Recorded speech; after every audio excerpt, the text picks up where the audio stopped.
तो question number 16, current ratio 2.4। ठीक है। और करंट एसेट्स है 96,000, इन्वेंट्रीज 42,000। Calculate liquid ratio. तो हमें जो दिया हुआ है पहले हम वहां से स्टार्ट करेंगे। हमें दिया है करंट रेशो, तो current assets divided by current liabilities. So 2.4 is to 1 equals current assets 96,000 divided by current liability। तो हम करंट लाइबिलिटीज को कैलकुलेट कर लेंगे। सो 96,000 divided by 2.4,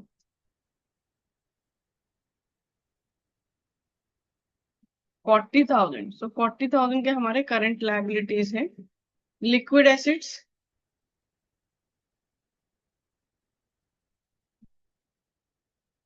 current assets minus inventory.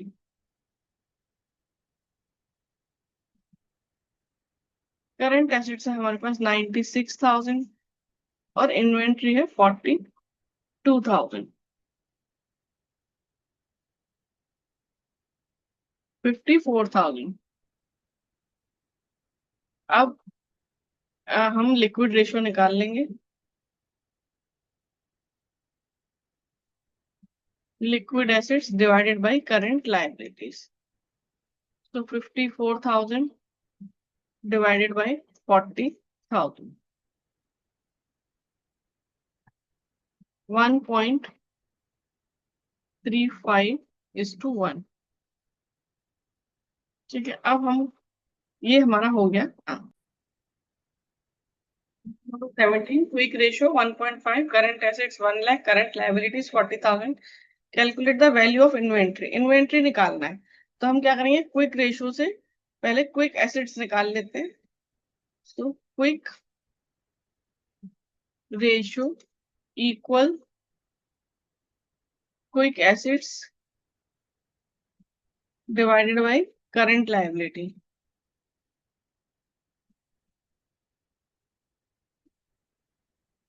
Quick ratio हमारे दिया 1.5:1 equals quick assets divided by current liabilities हमें दिया है 40,000। तो क्रॉस मल्टीप्लिकेशन के थ्रू हमारा क्विक एसेट्स आ जाएगा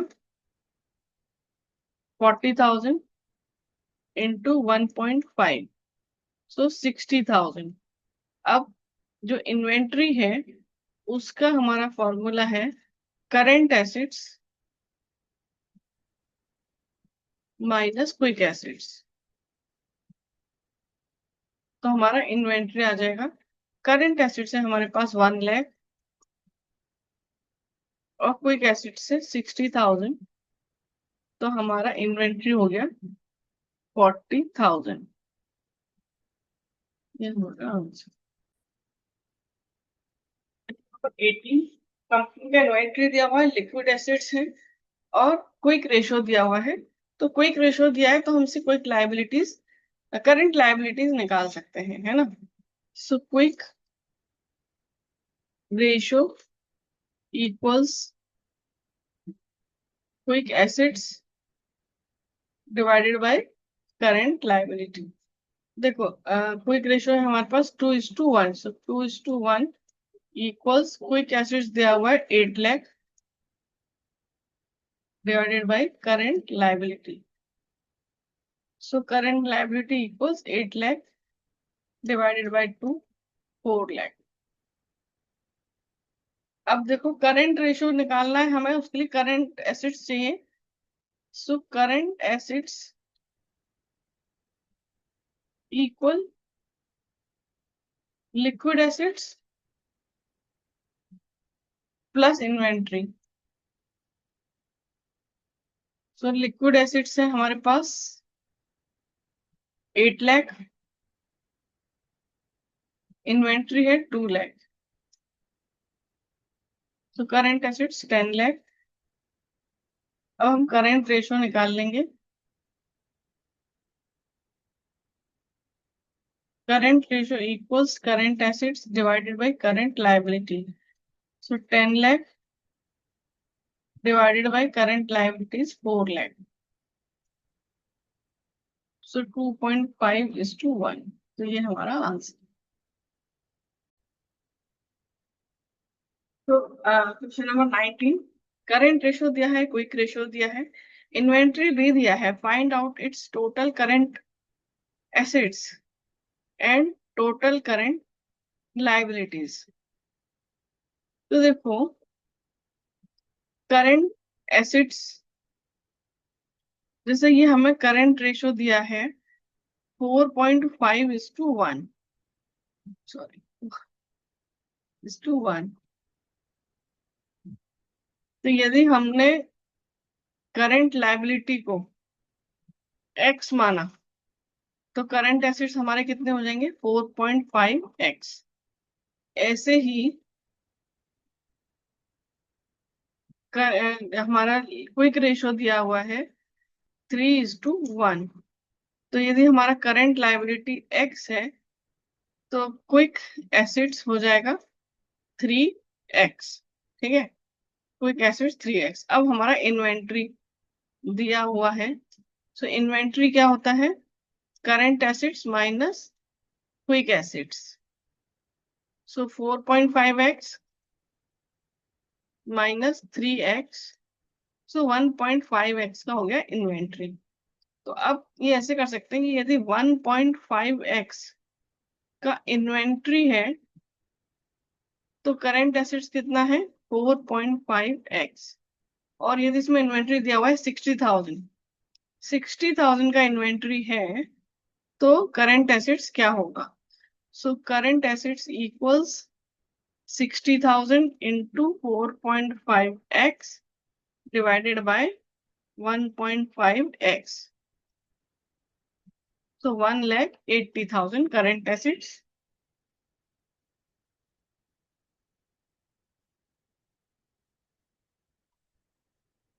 और अब करंट लाइबिलिटीज, तो हमें करंट एसेट्स और करंट लाइबिलिटीज चाहिए थे।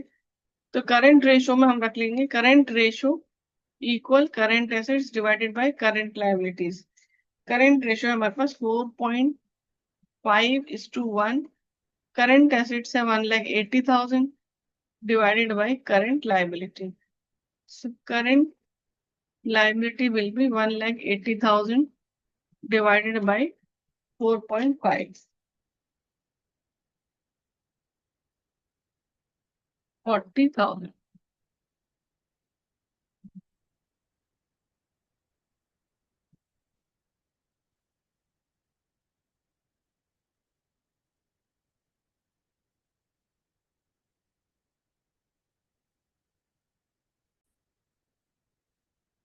तो क्वेश्चन नंबर 20, इसमें हमें करंट रेशो दिया हुआ है, लिक्विड रेशो दिया हुआ है और लिक्विड एसेट्स करंट लाइबिलिटीज हमें फाइंड आउट करने हैं। यदि इन्वेंट्री है 6,62,000 including loose tools and prepaid expenses है 18,000 की। ठीक है, तो अब देखो आपका करंट एसेट्स, करंट रेशो दिया है, करंट रेशो दिया है 2.5:1। तो यदि हमारा करंट लाइबिलिटी को हमने x लिया सो करंट एसेट्स हो जाएगा हमारा 2.5x। ऐसे ही क्विक रेशो दिया है या लिक्विड रेशो 1.2:1। तो यदि करंट लाइबिलिटी x है तो क्विक एसेट्स हो जाएगा 1.2x। अब यदि हमने ये जो है हमारा inventory and inventory excluding loose tools,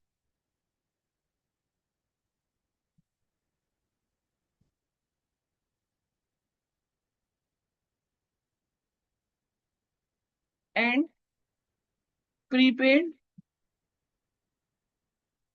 expenses, ये हो जाएगा current assets minus quick assets. ठीक है, तो मतलब 2.5x माइनस 1.2x। सो 1.3x हो जाएगा inventory excluding loose tools and prepaid expenses. तो अब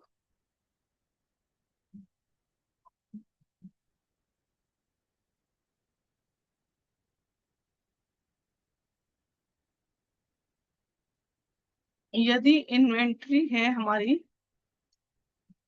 inventory and prepaid expenses 1.3x है तो करंट एसेट्स है हमारा 2.5x। लेकिन यदि इन्वेंट्री एंड प्रीपेड एक्सपेंसेस हो जाए कितना 6,62,000 माइनस 30,000 प्लस 18,000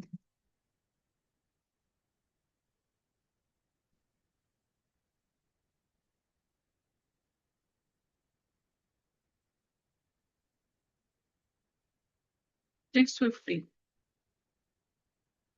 तो करंट एसेट्स क्या होंगे? So current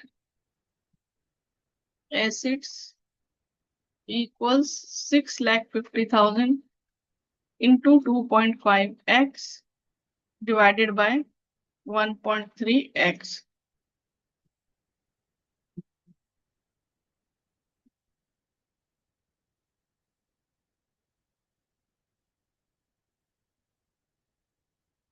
12,50,000 12,50,000 current assets. अब हमारे पास करंट रेशो है, current ratio equals current assets divided by current liability. Current ratio हमारे पास 2.5:1 इक्वल्स करंट एसेट्स 12,50,000। तो करंट लायबिलिटी क्या होगा? So current liability will be 12,50,000 divided by 2.5, तो 5 लाख। सो करंट लायबिलिटीज हो जाएगा 5 लाख। और हमें क्या चाहिए? Liquid assets. तो हमें लिक्विड रेशियो दिया हुआ है। So liquid ratio equals liquid assets divided by current liabilities. तो लिक्विड रेशियो दिया है हमें 1.2:1 equals liquid assets divided by current liabilities है 5 lakh. So liquid acids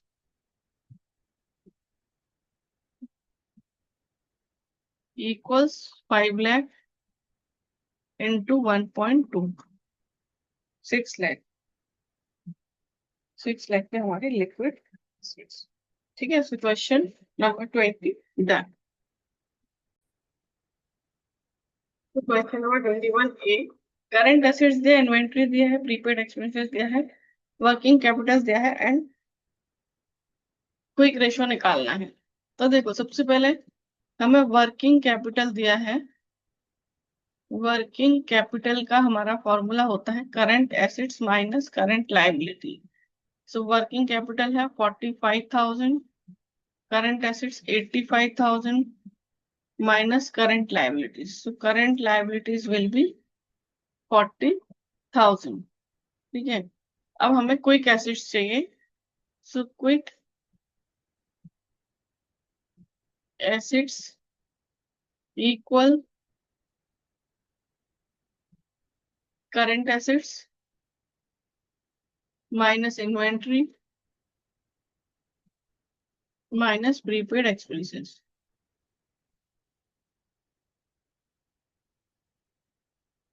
So 85,000 minus 22,000 minus 3,000, 60,000। So quick ratio equal quick assets divided by current liabilities. So 60,000 divided by 40,000. So 1.5:1.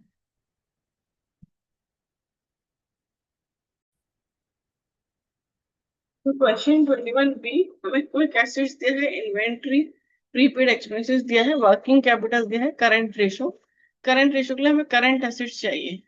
So current assets equals quick assets plus inventory plus prepaid expenses.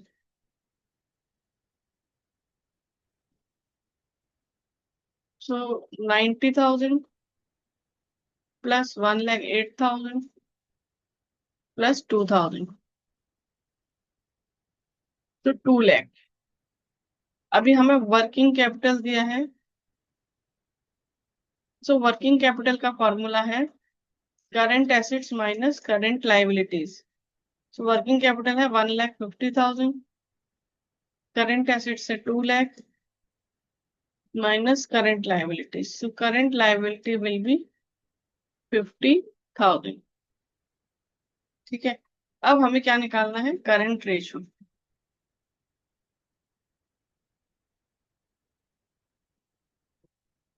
Current ratio will be current assets divided by current liabilities, 2 lakh divided by 50,000, 4:1।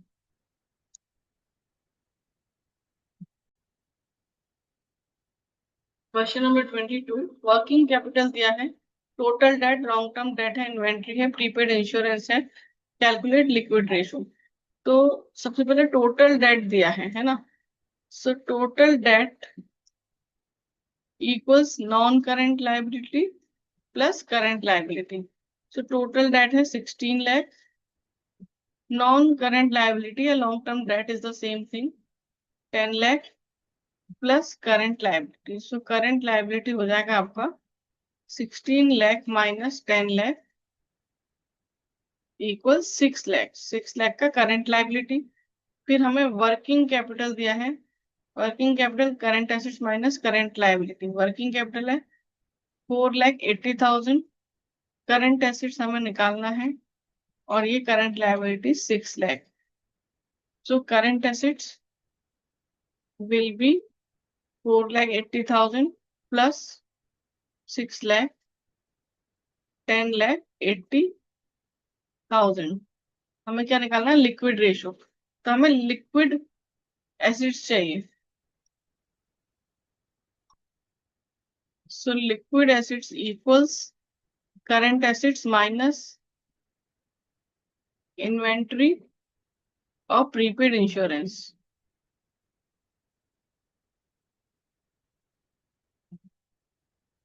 तो current assets है हमारे पास 10,80,000, inventory है 3,40,000 और prepaid insurance 20,000।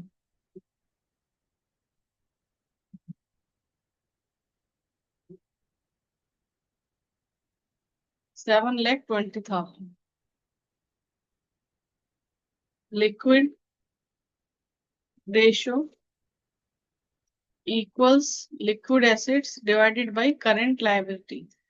Liquid acids है 7,20,000 divided by current liability है 6 लाख।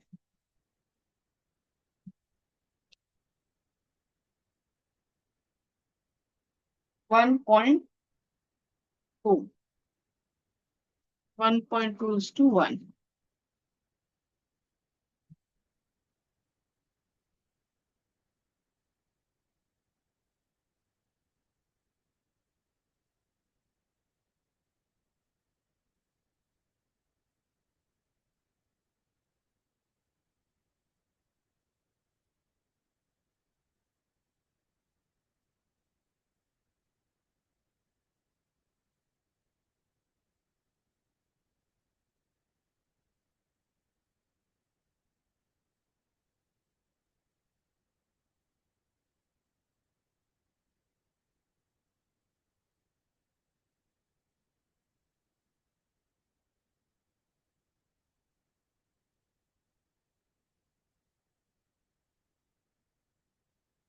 ये है question number 23। So the ratio of current assets 32 lakhs, current liabilities 20 lakhs is 1.6 is to 1.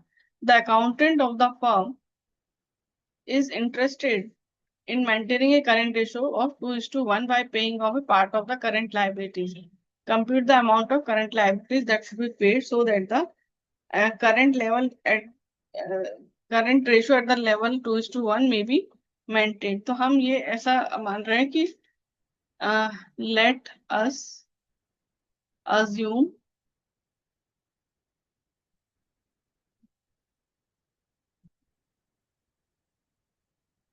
paying of a part of current liability equals x. यदि हमने x amount पे करना है तो क्या होगा, इससे हमारा करंट लायबिलिटी भी डिक्रीज होगा x अमाउंट से, और हमारा करंट एसेट्स भी डिक्रीज होगा, क्योंकि करंट एसेट्स में बैंक होता है, बैंक भी डिक्रीज होगा यदि हम किसी को पेमेंट करेंगे तो वो भी x से होगा, और करंट लायबिलिटी भी यदि हम पे कर देंगे तो वो भी हमारे डिक्रीज हो जाएंगे तो x से।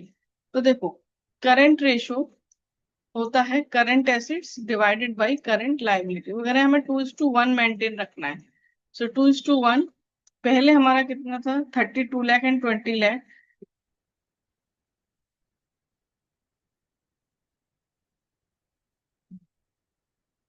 तो इसमें से भी एक्स माइनस करें, क्योंकि बैंक माइनस हो रहा है, बैंक डिक्रीज हो रहा है तो करंट एसेट्स भी डिक्रीज होगा, और करंट लायबिलिटी भी डिक्रीज हो रहा है क्योंकि उसका पेमेंट हो रहा है, तो वो भी हमने एक्स अमाउंट से कर दिया। तो अब इसको हम सॉल्व कर लेंगे। सो 32 लैक्स माइनस एक्स इक्वल्स, 2 से मल्टीप्लाई करेंगे 20 लैक्स, 40 लैक्स माइनस 2x, 40 लैक्स,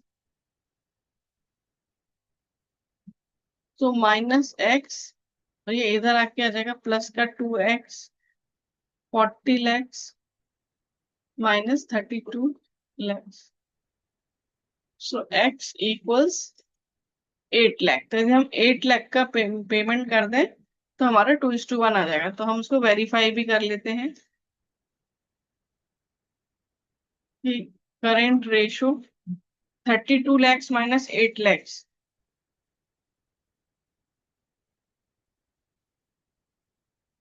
और divided by 20 lakhs minus 8 lakhs,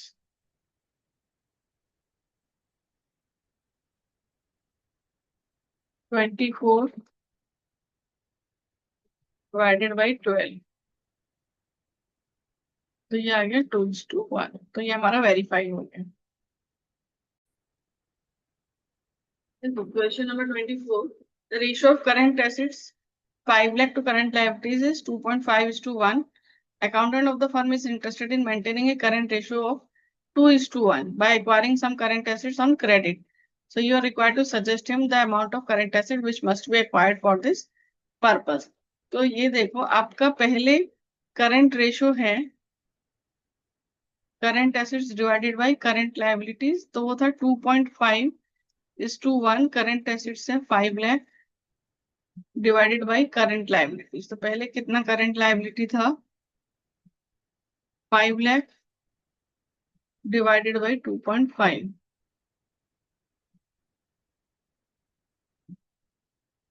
2 lakh. So 2 lakh rupees का आपको करंट लायबिलिटी था, 5 लाख का करंट एसेट था। अब यदि कुछ एसेट आपको बाई करने और करंट रेशियो 2:1 मेंटेन करना है, तो यदि आपने करंट एसेट्स बाई की, so let us assume current assets bot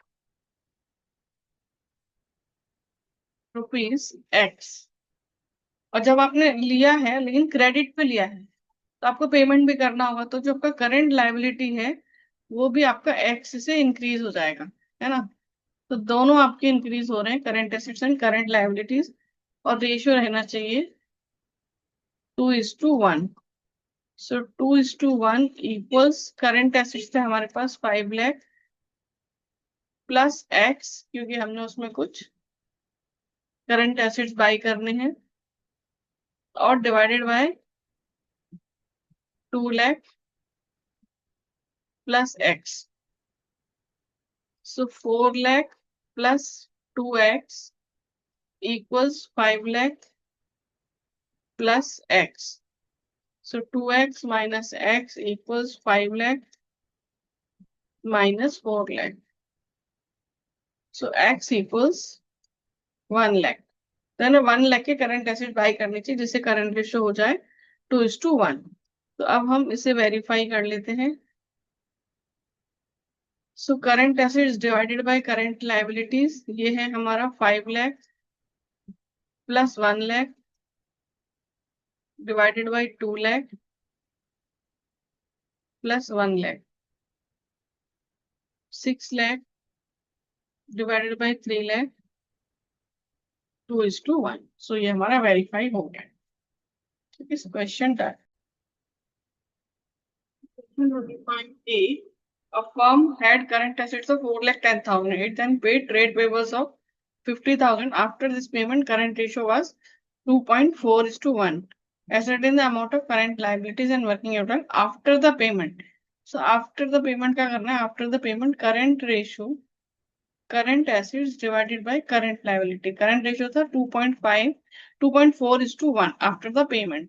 current assets है हमारे 4,10,000, लेकिन जब पेमेंट किया तो ये बैंक भी डिक्रीज हुआ होगा 50,000 से. ठीक है, और फिर करंट लाइबिलिटी क्या होगा after this payment? So 2.4 CL equals 3,60,000. So current liability will be 3,60,000 divided by 2.4.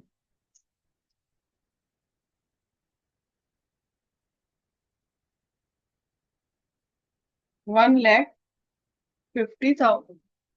The current liability is 1,50,000 and working capital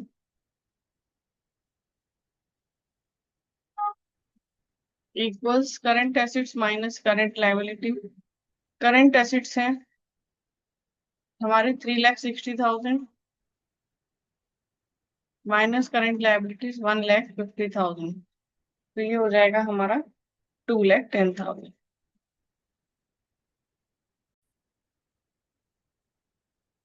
Firm 25th BA firm had current assets of 7,20,000. It then purchased goods for 30,000 on credit. After this purchase, the current ratio was 3.3:1. Ascertain the amount of current liability and working capital after the purchase. ठीक है, तो हमारा current ratio है current assets divided by current liability after purchase है 3:1 equals current assets थे 7,20,000, लेकिन यदि उसने कुछ परचेज किया है, मतलब 30,000 का गुड्स परचेज किया है, तो वो करंट एसेट्स में ऐड हो जाएगा. इन्वेंट्री इंक्रीज होगा तो करंट एसेट्स इंक्रीज हो जाएगा 30,000 से, divided by current liability. So 3CL equals 7,50,000. So current liability will be 7,50,000 divided by 3. So 2,50,000. फिर working capital, current assets minus current liability. Working capital हमें बताना है. Current assets है हमारे पास 7,50,000. Current liabilities है 2,50,000 और वर्किंग कैपिटल हो जाएगा 5 लाख. तो ये हमारा आंसर है. Question done.